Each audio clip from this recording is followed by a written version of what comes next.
Eh, magaling ka rin eh. Wala ka nang gustong i-share kung ano yung experience mo na makatrabaho mo yung dating pinanonood mo lang? Kasi po, si Ate Andrea po, nanonood po ako ng Annalisa. Tapos po, favorite ko po kasi yung Annalisa nung una po eh. Okay. Yun lang. Oh, sige, my final question. Honestly, I'm so glad na Victor Neri is back after 7 years. Pero it's also delightful to see together sa isang set, sa isang project, si Isa Calzado at saka si Victor Neri. So, my question is para sa inyong dalawa. How does it feel now na magkatrabaho kayo after such a long time? I guess a lot of people are not aware na you were an item before. So dati po hawak kamay sila. Dati magkahawak kamay. Dati magkahawak ang kamay namin. Briefly. Hindi, Victor is a friend. Kahit na nung umalis siya, bago niya pinalitan yung kanyang Facebook account, updated ako sa buhay niya. Siguro after a few years, hindi ko na alam kung ano nangyari sa kanya. Tapos biglang isang araw, tumawag lang sa akin yung manager ko na si Noel Ferrer. Tinatanong, nagpapaalam kung pwede daw bang maging kapatid namin sa grupong minamanage niya, si Victor Neri. And I was like, oh my God! Buhay pa siya!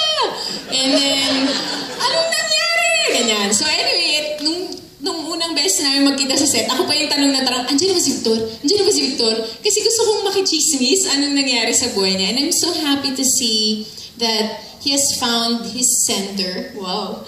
And now he's very happy. And ang saya to catch up on things. Kasi isa din po siya sa mga rason kung ba't na-inspire din ako na pagbutihan yung pagiging actress ko. Lagi po akong pinapangaralan niya noon pa. You want to be a good actress. Yan, ganyan, ganyan. Do this, do that. Please your director. Ganyan, ganyan. Dami pong tinuro sa akin. So, malaking parte po siya kung bakit pinag-igihan ko rin at marami po ako natutunan sa kanya. Kahit ilang buwan lang po ang aming pagsasama noon. Any reaction from Victor? Yeah, no comment. Yeah, I'm also happy because I've known, siguro magkakilala kami ni Isa, 2002, 2003. Way back, and I've seen her grow, even though nandito pa ako na, as a performer, which what I think led us at the start anyway. I saw her dedication to her craft, and I like that because ako, I think a lot of you know naman, I'm more of about the work, about the craft, and about everything first and foremost. So yeah, I'm very happy, and I'm very shocked na napapanood ko na ngayon.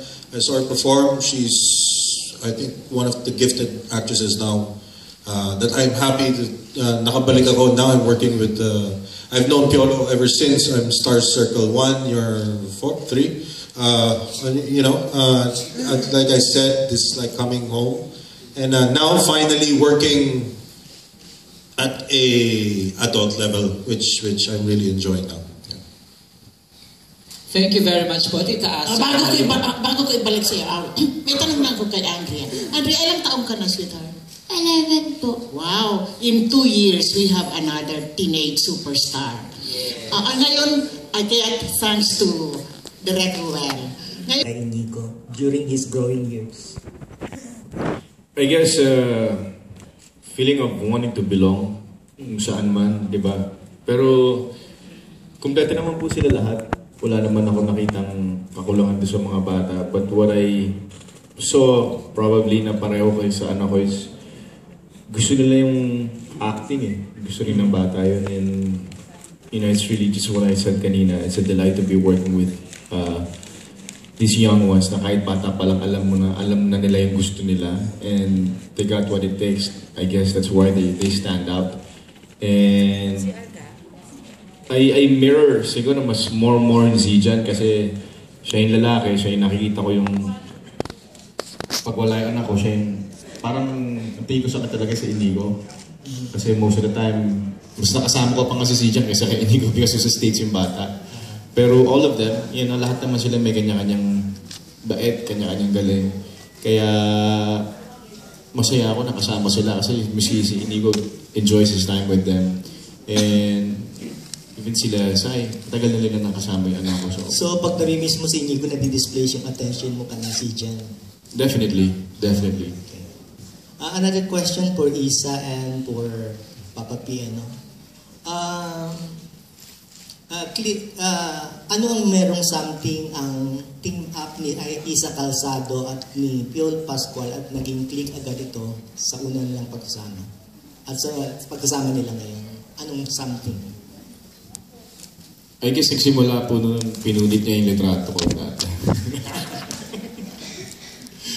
Hindi nga. Hindi, wag na.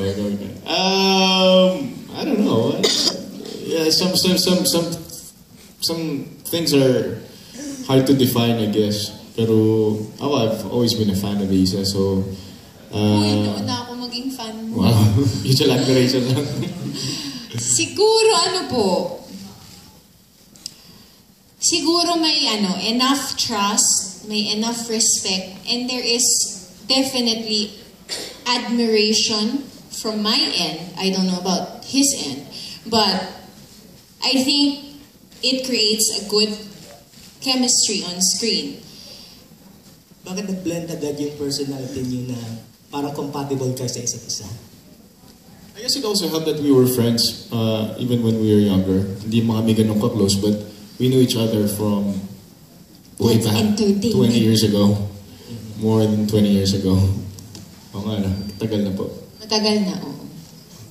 Papa P, congratulations nga pala for winning yung sa PAMAS, Thank you. Achievement Award.